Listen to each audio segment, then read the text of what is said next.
Hey guys, welcome back. ಎಲ್ಲರೂ ಹೇಗಿದ್ರೆ hope ಎಲ್ಲರೂ ಚೆನ್ನಾಗಿದ್ರೆ ಅಂದ್ಕೊಂಡಿದ್ದೀರಿ. ಯಾರೆಲ್ಲ ಹೊಸದಾಗಿ ನನ್ನ ಚಾನಲ್ನ ನೋಡ್ತಾ ಇದ್ರೆ ಪ್ಲೀಸ್ ಸಬ್ಸ್ಕ್ರೈಬ್ ಮಾಡ್ಕೊಳ್ಳಿ, ಹಾಗೆ ಬೆಲ್ ಐಕಾನ್ ಕೂಡ ಪ್ರೆಸ್ ಮಾಡ್ಕೊಳ್ಳಿ.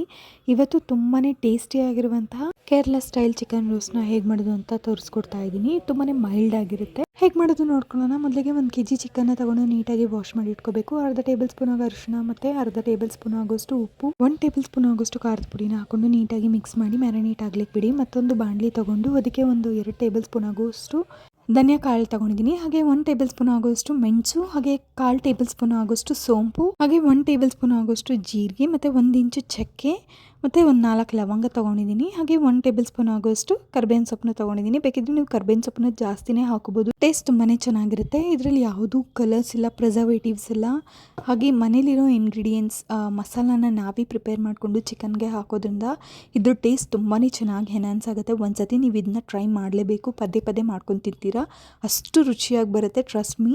ಮತ್ತು ನೋಡಿ, ಈಗ ಫ್ರೈ ಎಲ್ಲ ಚೆನ್ನಾಗಿ ಮಾಡಿದಾದ್ಮೇಲೆ ಒಂದು ಪ್ಲೇಟಿಗೆ ಎತ್ತಿಟ್ಕೊತಾ ಇದ್ದೀನಿ. ನಂತರ 1 ಗೆಡ್ಡೆಯಷ್ಟು ಬೆಳ್ಳುಳ್ಳಿ ಮತ್ತು ಒಂದು ಸ್ವಲ್ಪ ಶುಂಠಿನ ತಗೊಂಡು ಇದನ್ನು ಪೇಸ್ಟ್ ಮಾಡಿ ಇಟ್ಕೊತಾ ಇದ್ದೀನಿ. ನೆಕ್ಸ್ಟ್ ಒಂದು ಬಾಣಲಿನ ಇಟ್ಕೊಂಡು ಕಾಯ್ಲಿಕ್ಕಿಟ್ಟು 2-3 ಟೇಬಲ್ ಸ್ಪೂನ್ ಆಗೋಷ್ಟು ಎಣ್ಣೆನ ತಗೊಂಡಿದ್ದೀನಿ. ನಂತರ 2 ದೊಡ್ಡ ಗಾತ್ರದ್ದು ಆನಿಯನ್ನ ತಗೊಂಡಿದ್ದೀನಿ. ಹಾಗೆ ಒಂದು ಹಸಿರು ಮೆಣಸಿನ್ಕಾಯಿನ ತಗೊಂಡಿದ್ದೀನಿ.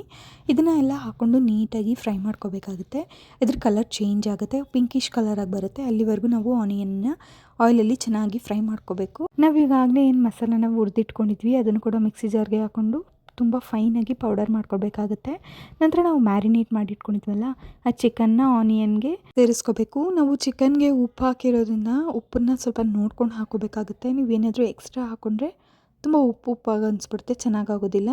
ಹಾಕ್ಕೊಂಡು ಸ್ವಲ್ಪ ಕರ್ಬೇವಿನ ಸೊಪ್ಪನ್ನು ಸಹ ಚಿಕನ್ ಮೇಲೆ ಉದುರಿಸ್ಕೊಂಡು ಆಯಿಲಲ್ಲಿ ನೀಟಾಗಿ ಫ್ರೈ ಮಾಡ್ಕೋಬೇಕು. ಈ ಟೈಮಲ್ಲಿ ನೀವು ನೀರು ಹಾಕೋಕ್ಕೆ ಹೋಗಬಾರ್ದು, ಯಾಕಂದರೆ ಆಯಿಲಲ್ಲಿ ಚೆನ್ನಾಗಿ ಫ್ರೈ ಆಗುತ್ತೆ. ಮತ್ತೊಂದು, ಚಿಕನಲ್ಲೇ ನೀರಿನ ಅಂಶ ಇರೋದ್ರಿಂದ ಅದಕ್ಕೆ ಎಕ್ಸ್ಟ್ರಾ ನೀರು ಹಾಕೋ ಅವಶ್ಯಕತೆ ಇಲ್ಲ. ಚಿಕನಲ್ಲಿರೋ ನೀರು ಬಿಟ್ಕೊಂಡು ಅದು ಡ್ರೈ ಆಗೋವರೆಗೂ ಫ್ರೈ ಮಾಡ್ಕೋಬೇಕಾಗುತ್ತೆ. ಚೆನ್ನಾಗಿ ಫ್ರೈ ಆದಮೇಲೆ ಇದಕ್ಕೆ 1-2 ಟೇಬಲ್ ಸ್ಪೂನ್ ಆಗೋಷ್ಟು ಶುಂಠಿ ಬೆಳ್ಳುಳ್ಳಿ ಪೇಸ್ಟ್ನ ಸೇರಿಸ್ಕೊಳ್ಬೇಕಾಗುತ್ತೆ. ಇದು ಕೂಡ ಅಷ್ಟೇ, ನಾವು ಮನೆಯಲ್ಲೇ ಮಾಡ್ಕೊಂಡಿರೋದ್ರಿಂದ ಟೇಸ್ಟ್ ತುಂಬಾ ಚೆನ್ನಾಗಿರುತ್ತೆ. ಏನೇ ಆದರೂ ಕೂಡ ಮನೆಯಲ್ಲೇ ಮಾಡ್ಕೊಳ್ಳೋಕ್ಕೆ ಆದಷ್ಟು ಟ್ರೈ ಮಾಡಿ. ಪೇಸ್ಟ್ ಹಾಕಿ ನೀಟಾಗಿ ಚಿಕನ್ಗೆ ಮಿಕ್ಸ್ ಆಗೋ ಥರ ಫ್ರೈ ಮಾಡ್ಕೊಳ್ಬೇಕಾಗುತ್ತೆ. ಹಸಿ ಸ್ಮೆಲ್ಲೆಲ್ಲ ಹೋಗಬೇಕು, ಆಗ ಚಿಕನ್ಗೆ ತುಂಬ ಚೆನ್ನಾಗಿ ಹಿಡಿಯುತ್ತೆ, ಟೇಸ್ಟ್ ಕೂಡ ತುಂಬಾ ಚೆನ್ನಾಗಿ ಬರುತ್ತೆ. ನಂತರ ಈಗ ಎಲ್ಲ ನೀಟಾಗಿ ಫ್ರೈ ಆಯಿತು. ನಾವಾಗಲೇ ಪೌಡರ್ ಮಾಡಿ ಇಟ್ಕೊಂಡಿದ್ವಲ್ಲ ಅದರಲ್ಲಿ ನಾನಿಲ್ಲಿ 1 ಟೇಬಲ್ ಸ್ಪೂನ್ ಆಗುವಷ್ಟು ಹಾಕ್ತಾಯಿದ್ದೀನಿ. ಹಾಕ್ಬಿಟ್ಟು ಮಿಕ್ಸ್ ಮಾಡ್ತಾಯಿದ್ದೀನಿ.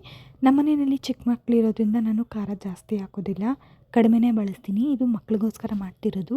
ದೊಡ್ಡವ್ರಿಗೇನಾದರೂ ಮಾಡಬೇಕು ಅಂತ ಹೇಳಿದ್ರೆ ನೀವು ಇದರಲ್ಲಿ 4 ಟೇಬಲ್ ಸ್ಪೂನ್ ಆಗೋಷ್ಟು ಹಾಕೊಂಡ್ರೆ ಕಲರು ಚೆನ್ನಾಗಿ ಬರುತ್ತೆ ಮತ್ತು ಖಾರವಾಗಿರುತ್ತೆ. ಬೇಕಿದ್ರೆ ನೀವು ಇನ್ನೂ 2 ಹಸಿಮೆಣಸಿನ್ಕಾಯಿನ ಆ್ಯಡ್ ಮಾಡಿಕೊಂಡ್ರೂ ತೊಂದರೆ ಇಲ್ಲ, ತುಂಬಾ ಟೇಸ್ಟಿಯಾಗಿರುತ್ತೆ. ಟೋಟಲಿ ನಾನು 2 ಸ್ಪೂನ್ ಆಗುವಷ್ಟು ಪೌಡರ್ನ ಬಳಸ್ತಾ ಇದ್ದೀನಿ. ಹಾಗೆ ಸ್ವಲ್ಪ ಉಪ್ಪನ್ನು ಕೂಡ ಸೇರಿಸ್ಕೊತಾ ಇದ್ದೀನಿ. ನಂತರ ಚಿಕನಲ್ಲಿ ನೀಟಾಗಿ ಮಿಕ್ಸ್ ಆಗೋ ಥರ ಎಲ್ಲನೂ ಫ್ರೈ ಮಾಡ್ಕೊಳ್ಬೇಕಾಗುತ್ತೆ.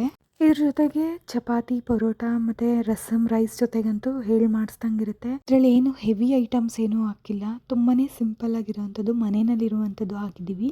ಟೇಸ್ಟು ಕೂಡ ತುಂಬಾ ಚೆನ್ನಾಗಿರುತ್ತೆ. ನೋಡ್ತಾ ಇರ್ಬೋದು, ನಾನು ಇದುವರೆಗೂ ನೀರನ್ನ ಎಲ್ಲೂ ಆ್ಯಡ್ ಮಾಡಿಲ್ಲ, ಆಯಿಲಲ್ಲೇ ಫ್ರೈ ಮಾಡ್ಕೊತಾ ಬರ್ತಾ ಇದ್ದೀನಿ. ಈ ಟೈಮಲ್ಲಿ ಒಂದು 1/2 ಗ್ಲಾಸ್ ಆಗೋಷ್ಟು ನೀರನ್ನು ಆ್ಯಡ್ ಮಾಡಿಕೊಂಡು ನೀಟಾಗಿ ಮಿಕ್ಸ್ ಮಾಡಿಕೊಂಡು ಪ್ಲೇಟ್ ಮುಚ್ಚಿಡ್ತಾ ಇದ್ದೀನಿ. ಇನ್ನೊಂದು 30 ಮಿನಿಟ್ಸಲ್ಲಿ ಚಿಕನ್ ತುಂಬ ಚೆನ್ನಾಗಿ ಕುಕ್ ಆಗಿರುತ್ತೆ. ಯಾಕಂದರೆ ನಾವು ಆಯಿಲಲ್ಲಿ ಫ್ರೈ ಮಾಡುವಾಗಲೇ ಒಂದು 80% ಇಲ್ಲ 70% ಕುಕ್ ಆಗಿಬಿಟ್ಟಿರುತ್ತೆ. ಈಗ ಪ್ಲೇಟ್ ಓಪನ್ ಮಾಡಿದ್ರೆ ತುಂಬ ಟೇಸ್ಟಿಯಾಗಿರುವಂಥ, ರುಚಿಯಾಗಿರುವಂಥ ಚಿಕನ್ ರೆಡಿ ಆಗಿಬಿಟ್ಟಿರುತ್ತೆ. ಇನ್ನೂ ಕಲರ್ ಬೇಕು ಅಂತ ಹೇಳಿದ್ರೆ ನಾನು ಪೌಡರ್ ಮಾಡಿ ತೋರಿಸಿದ್ನಲ್ಲ, ಆ ಪೌಡರ್ನ ನೀವು ಈ ಟೈಮಲ್ಲಿ ಆ್ಯಡ್ ಮಾಡ್ಕೋಬೋದು. ನಂತರ ಲಾಸ್ಟಲ್ಲಿ ಕೊತ್ತಂಬರಿ ಸೊಪ್ಪು ಹಾಕಿ ಒಂದೊಳ್ಳೆ ಮಿಕ್ಸ್ ಕೊಟ್ಟರೆ Kerala style chicken roast ready ಆಗುತ್ತೆ. ನೆಕ್ಸ್ಟ್ ರೆಸಿಪಿ ಯಾವ್ದು ಮಾಡಲಿ ಅಂತ ಕಮೆಂಟ್ ಮಾಡಿ. ಇನ್ನಷ್ಟು ಇದೇ ಥರದ ವೀಡಿಯೋಸ್ಗಾಗಿ ನನ್ನ ಚಾನಲ್ನ ಸಬ್ಸ್ಕ್ರೈಬ್ ಮಾಡೋದನ್ನ ಮರಿಬೇಡಿ. Thank you so much for watching. Bye.